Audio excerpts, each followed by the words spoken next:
అసలు దూతల్ని కాపలా పెట్టాడు కదా, మళ్ళీ ఆయన రావటం ఎందుకు నాకు అర్థం కాదు. 34:7 ఏముంది కీర్తనలో? ఆయన మనస్తత్వం చూడండి. 34వ కీర్తన 7వ వచనం ఏముంది?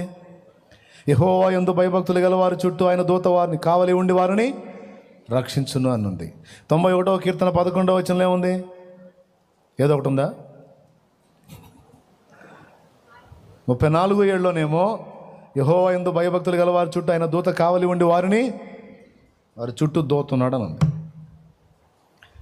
91వ కీర్తన 11వ వచనంలో నీ మార్గములన్నింటిలో నిన్ను కాపాడక నిన్ను గూర్చి తన దూతలను ఆజ్ఞాపించును, వారు ఒక రాయేనును తగలకుండా నిన్ను తమ చేతుల మీద ఎత్తి పట్టుకొందురు అని ఉంది కదా. ఇప్పుడు మనకి కాపుదలు ఎవరు? మనకి దూతలు ఉన్నారా లేరా? పెద్దగా చెప్పండి. ఉన్నారా లేరా? ఉన్నప్పుడు ఆయన రావడం ఎందుకు? కానీ మీకు తెలుసా, ఆయన వచ్చాడు. పాత నిబంధనలో వచ్చాడు, క్రొత్త నిబంధనలో కూడా వచ్చాడు. డైరెక్ట్గా ఆయనే వచ్చాడు. వచ్చాడా రాలేదా? సౌలును దర్శించినప్పుడు అననీయ దగ్గరికి ఎవరు వచ్చాడు? ఏం దూతను పంపించవచ్చుగా? గాబ్రియల్ని పంపిస్తే చెబుతాడుగా, అయ్యా అననీయ, ప్రభు సెలవిచ్చినది ఏమనగా దమస్కులోకి వెళ్ళి తిన్నన కనబడిన వీధికి వెళ్ళి యోధాను వాని ఇంట తారుసువాడైన సౌలు గురించి విచారించు, ఇది సంగతి అని గాబ్రియల్ చెప్పేవాడు. కానీ గాబ్రియల్ని పంపడే, డైరెక్ట్గా ఆయనే వస్తాడు. దేవునికి స్తోత్రం. ఆ ఒక్క చోటేనా? ఇంకెక్కడన్నా వచ్చాడా? నేను చెప్తున్నా, వాళ్ళంటే ప్రవక్తలండి గొప్పోళ్ళు. వాళ్ళ కోసం అంటే వస్తాడు, మన కోసం వస్తాడా ఏంది? ఇక్కడ ప్రవక్తన లేకపోతే ఆత్మీయతలో పసికోన అన్నది కాదు. నువ్వు నేను అంటే ఆయనకు అంత ఇష్టం. హల్లెలూయా. ఇక్కడ మళ్ళీ నీ యోగ్యత నా యోగ్యత కూడా కాదు, మన మీద ఆయనకున్న అమితమైన ప్రేమను బట్టి వస్తాడు. ఆయనే రావడానికి ఇష్టపడతాడు. స్టెఫను హతసాక్షి అవుతుంటే అక్కడ లేచి నిలబడ్డాడు ఆ కుమారుణ్ణి స్వాగతించడానికి. ప్రభు తండ్రి కుడి పార్శ్వమందు నిలిచి ఉండుట లేఖనం ఏం చెబుతుంది? మార్కులో ఆయన ఆసీనుడై ఉన్నాడని చెప్తుంది. తండ్రి కుడి పార్శ్వమున ఆయన ఆసీనుడు ఆయనని చెప్తుంది. కానీ అక్కడ ఏం చెప్తున్నాడు? స్టెఫను కుడి పార్శ్వమందు నిలిచి ఉండుట అంటే స్టెఫను హతసాక్షి అవుతున్నాడు.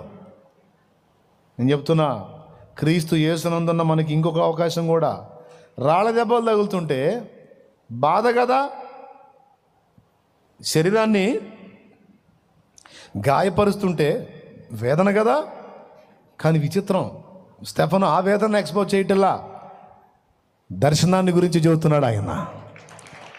హల్లెలూయా, హల్లెలూయా. దేని గురించి చెబుతున్నాడు? దర్శనాన్ని గురించి మాట్లాడుతున్నాడు. దేవుని కుడి పార్శ్వమందు ప్రభువు నిలిచి ఉన్నాడు. ఇదిగో నేను చూచుచున్నాను. ఆకాశము తెరవబడుటయు మనుష్య కుమారుడు దేవుని కుడి పార్శ్వమందు నిలిచి ఉండుటయు దేవునికి స్తోత్రం కలుగును గాక. ఆ తర్వాత క్షణాల్లోనే ఆయన కన్ను మూస్తాడు, ప్రభు దగ్గరికి వెళ్ళిపోతాడు. ఊహించండి, ఆయన ఎక్కడ రాజాది రాజు, స్టెఫను ఒక మనుషుడు. కానీ స్టెఫను హతసాక్షి అయి ప్రభు దగ్గరికి వెళుతున్నటువంటి ఆ ఘట్టంలో, ఆ పరదైసుకు చేరేటువంటి ఘట్టంలో, ఆయన ప్రయాణంలో ప్రభు సన్మాన సూచనగా, గౌరవ సూచనగా, ఇప్పుడు నేను వేదిక మీద ఉంటాను, కొన్ని చోట్ల వేదిక మీద ఉంటాను, నాతో పాటు మరో గౌరవనీయమైన వ్యక్తి వస్తుంటారు. వచ్చినప్పుడు మర్యాద ఏంటో తెలుసా? నేను కూడా లేవాలి, లేచి ఆ వచ్చిన వ్యక్తికి చేయించి స్వాగతించాలి, కూర్చో. మర్యాద, సభా మర్యాద అది. ఇక్కడ స్టెఫను వస్తుంటే ప్రభు లేచాడు. ఎంత మర్యాదస్తుడో, ఎంత గౌరవనీయుడో, ఎంత తగ్గింపు గలవాడో చూడండి, ఒక్కసారి ఊహించండి. హల్లెలూయా, హల్లెలూయా. అది యేసయ్య అంటే. అంతేనా? స్టెఫన్ను స్వాగతించడానికేనా? నీ కోసం నా కోసం కూడా ఆయన వస్తాడు. పోయేటప్పుడు తీసుకెళ్ళడానికి మాత్రమే కాదు, మన జీవన యానంలో ఈ భూమి మీద మనం సాగించే మనుగడలో తప్పకుండా ప్రతి ఘట్టంలో ఆయన ఎంటర్ అవుతాడు. బబులోను దేశమందున ఆ భక్తులు ముగ్గురు బొమ్మకు మొక్కనందున, బబులోను దేశమందున ఆ భక్తులు ముగ్గురు బొమ్మకు మొక్కనందున, పట్టి బంధించి రాజు అగ్నిలో పడవేస్తే, పట్టి బంధించి రాజు అగ్నిలో పడవేస్తే నాలుగో వాటిగా ఉండలేదా? ఓ భక్తుడా రాజు రమ్మని పిలువలేదా? నాలుగో వాణిగా ఉండలేదా? ఓ భక్తుడా రాజు రమ్మని పిలువలేదా? భయము చెందకు భక్తుడా, ఈ మాయలోక ఛాయాలు చూచినప్పుడు. దేవునికి మహిమ. జీవనయానంలో శ్రమ కొలిమిలో ఉన్నప్పుడు ప్రత్యక్షత ఉంది, యాత్ర ముగించు వేళ ప్రత్యక్షత ఉంది. ఈ రెండు సందర్భాలే కాకుండా ప్రత్యేకంగా ఆయన సన్నిధిని కోరుకొని కనిపెడితే కూడా ఆయన ప్రత్యక్షత, ఆయన స్పర్శ మనకు అందుతుంది. శ్రమ కొలిమిలోనూ మరణకరమైన ఘట్టంలోనే కాదు, నిజముగా నువ్వు ఆయనను ప్రేమించి ఆయన స్పర్శను ఇష్టపడి ఆయన సన్నిధిని కోరుకుంటే, అందుకోసం నువ్వు కనిపెట్టుకోగలిగితే తప్పకుండా నీ కోసం నా కోసం ఆయన వస్తాడు. కాకపోతే అంత ఆశ ఊరుకుంది, అంత తపన ఊరుకుంది, అంత ఇంట్రెస్ట్ ఊరుకుంది. అదంతా ముసలోళ్ళు చేసిన పని. ఏ ముసలోళ్ళు పోయారుగా సత్యకాలంలో, సత్యయ్యలు చాలామంది. వాళ్ళు ఆ పాపం అట్లాంటి ఎదురు చూశారు, కనిపెట్టుకున్నారు, రాత్రులు పగళ్ళు గోజాడుకుని ఆ స్పర్శ పొందుకున్నారు, ఆ అభిషేకం పొందుకున్నారు, ఆ ప్రభావంతో నింపబడ్డారు, అందుకు తగ్గట్టుగానే వాడబడ్డారు. అనేక మందిని వెలిగించారు, మండించారు. వాళ్ళ తరాల్లో అనేక మందిని పరలోకాన్ని పరదేశకు చేర్చారు, వాళ్ళు కూడా చేరారు. ఇప్పుడు ఏడుంది మనకంత ఆశ? ఉందా? ఉందా? ఉందా?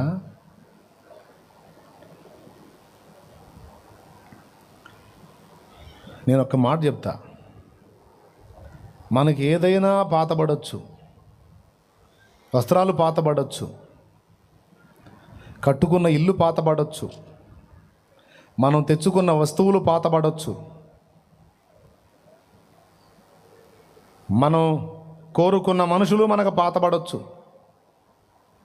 కానీ భక్తి ఎప్పుడూ పాతబడకూడదు. అంటే అలనాటి భక్తి ఇప్పుడు అదంతా పాత తరపు భక్తి అన్న డైలాగ్ రాకూడదు. భక్తి కొత్త పుంతలు తొక్కకూడదు. హలో, మళ్ళీ చెబుతున్నా, భక్తి కొత్త పుంతలు తొక్కకూడదు. ఒకవేళ తొక్కితే అలనాటి భక్తి కంటే కూడా ఇంకా డెప్త్ తొక్కాలి. స్తోత్రం. ఇంకా లోతుకి. అంతేగాని తేలిపోయేటట్టు కొత్త పుంతల పేరుతో భక్తి తేలిపోకూడదు. చెవి గలవాడికి ఆత్మస్వరం వినబడుతుంది గాక. స్తోత్రం. అది ఎందుకంటే భక్తి కొత్త పుంతలు దొక్కితే బైబిల్ కూడా మరి పాతబడిపోయిద్ది. పాత తరపు భక్తులు భక్తిని ఎందుకు శాలేమన్న పదే పదే పదే పదే చెబుతాడు. ఆ సాధన కావాలి మనకు, ఆ సాధన అంటే వాళ్ళు రాసిన బైబిల్ ఎప్పటికి పట్టుకొని తిరుగుతున్నాం కాబట్టి. బైబిల్ పాతబడిన నాడు భక్తులు పాతబడతారు. భక్తులు పాతబడితే భక్తి కూడా పాతబడిపోయింది. సో భక్తి పాత పడకూడదు అంటే భక్తులు పాతబడకూడదు. భక్తులు పాతబడకూడదు అంటే బైబిల్ పాతబడకూడదు. ఈ బైబిలేనా వాళ్ళు రాసిందేనా? పౌలు, పేతురు, యాకోబు, యోహాను వాళ్ళదండి ఇది. ఇది మారినప్పుడు వాళ్ళ భక్తి అనుభవాలు ఎలా మారుతాయి? ఎందుకు మారుతాయి? ఎందుకు మారాలి? చెప్పు, ఎందుకు మారాలి? స్తోత్రం.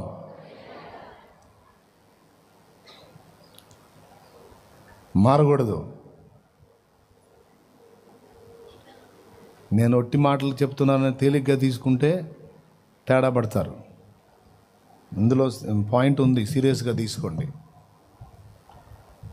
దేవుని సన్నిధి కొరకు మిగులు ఆశతో కనిపెట్టుకొని ఆ స్పర్శ పొందారు. సాధు సుందర్ సింగ్ అనేటువంటి దైవజనుడి జీవితం చదవండి. దేవుని పాదాల దగ్గర కూర్చొని ఎన్నో సంగతులు దేవుణ్ణి అడిగి తెలుసుకున్నాడు ఆయన. ఆయనే ముసలాడు కాదు, మొత్తం కలిపి 50 ఏళ్ళు లేవు ఆయన మరుగయ్యేటప్పటికి. యవనస్తుడే. శరీర వ్యామోహాలు ఎలా తీర్చుకోవాలా, శరీర వాంఛలు ఎలా తీర్చుకోవాలా, శరీర కోరికలు ఎలా తీర్చుకోవాలా, ఏ విధంగా దీన్ని సుఖపెట్టాలా, దీనికి ఏమేం పెట్టి మేపాలా, దీనికి ఏమేం కట్టాలా, దీంతో ఎలా సుఖాన్ని అనుభవించాలా, ఈ వెతుక్కోలా. ప్రభు పాదాలను వెతికాడు, ఆయన సన్నిధిని వెతికాడు సాధు సుందర్ సింగ్. అదిగో ఆ ఏజ్లోనే ఆయన ప్రభు దగ్గరికి ఆయన మరుగైపోయాడు. హతసాక్షి అయ్యాడో లేకపోతే ఏలియాను ప్రభు తీసుకెళ్ళాడో తెలియదు అసలు ఆయన గురించి. చదివారా సాధు సుందర్ సింగ్ లైఫ్ని? స్టాల్లో ఉందో లేదో, ఉందా? చదవండి. సాధు సుందర్ సింగ్ జీవితాన్ని చదవండి. మామూలు కార్యాలు కాదు.